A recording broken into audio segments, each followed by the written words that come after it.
All right, welcome back to the channel. It's your boy Fanon.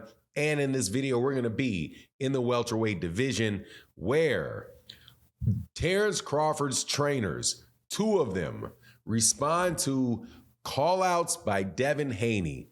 And one says, hey, man, I'm not trying to hear that. Put your money where your mouth is. And the other one lets Devin Haney and Devin Haney fans know why they prepared their prepare their game plan to clout chase. And I don't care what you think. I know y'all have game plans to do that on Terence Crawford or Jaron Ennis without fighting them. Bomac steps out and tells them what the deal is as well. Let's talk about that in this video.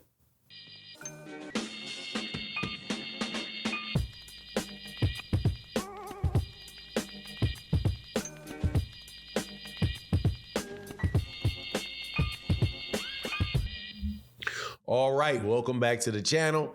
It's your boy Fanon, and in this video, we are going to be in the 147-pound division, where sooner or later, and probably sooner than later, and definitely not later than sooner, we are going to enter into the Devin Haney twilight zone in that division. And it is already beginning, where there are people that are calling out, saying that Devin Haney wants fights with Terence Crawford and Jaron Ennis at 147 pounds. Now, he more than likely will be at 147 pounds relatively soon because he is clearly already a welterweight, having rehydrated all the way up to 165 pounds after his initial weigh-in with Regis Prograis. This is continues a streak, according to Mauricio Suleiman, of rehydrating up to 25 pounds after the initial weigh-in. Did it at 135, now he's doing it at 140. That is signaling that he is now his what they used to say, the man strength. Now he's had his man size at the very least, and is going to wind up at 147. So who is at 147? You have Terence Crawford, who holds 3 belts, and Jaron Ennis, who holds the other one, the IBF. And Red Spikes, who is a trainer for Terence Crawford, who I don't really see in a lot of interviews, has something to say when asked about Devin Haney calling out Terence Crawford. And the first reaction, there was actually 2 people that talked about this. Also, Stephen Edwards, Breadman Edwards out of Philadelphia, the trainer for Caleb Plant, trainer for J. Rock Williams, and other fighters as well. One of the best young up-and-coming trainers in boxing. They both had the same reaction. What? When the person asked them, they both did the same thing. Their eyes leaped up, and then they had to collect themselves and then start saying, okay, well, how do I answer this question without saying, you gotta be lying. They had this big expression of, you gotta be kidding on your face. So let's go with what Red Spike said first, because he's closest to Terence Crawford's team. He says, look, man, I don't want to get into this. I don't want to get into this, back and forth and all of this stuff. But, come on, man. If you're going to do it, then act on it. That's about the most he said about it. If you're going to call him out, then act on it. You have Bomac. I forgot to mention that also Brian McIntyre responded to it. This is in an interview in Boxing Scene where Bomac says that Terence Crawford will ruin that man's career. Will ruin that man's career. He ain't got any reason talking about Terence Crawford.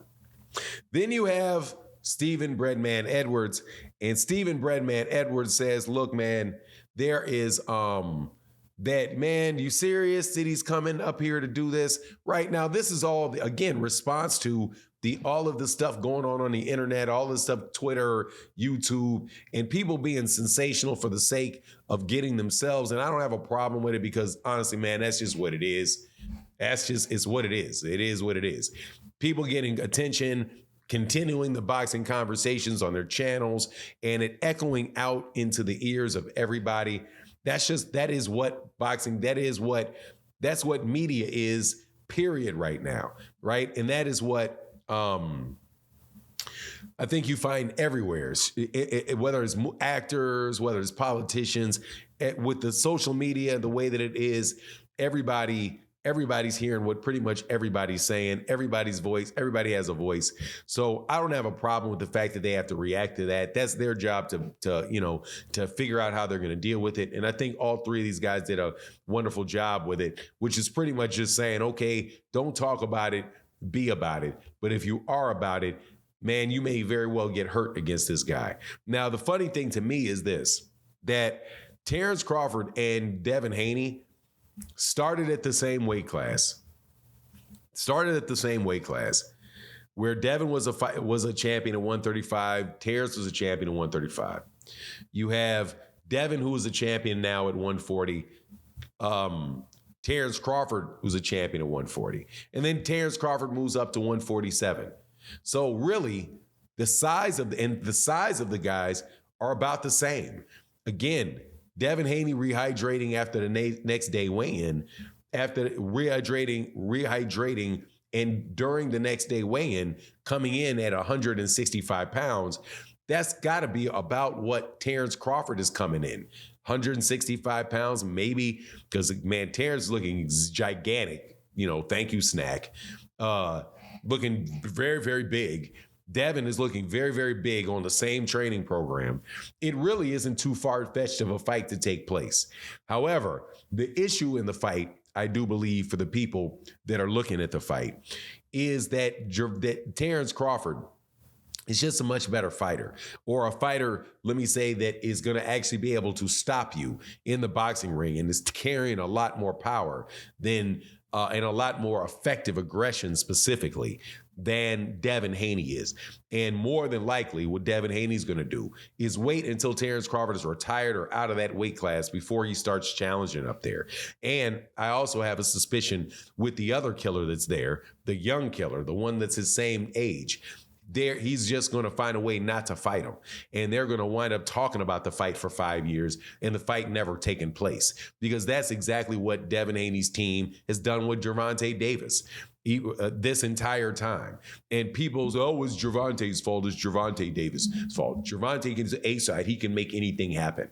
As if becoming the A-side somehow makes you Jesus and able to walk on water and walk past promotional boundaries and get Devin Haney. He can wave his hand or lay his hand on Devin, and then all of a sudden Devin's contractual obligations that Devin got himself into can magically disappear.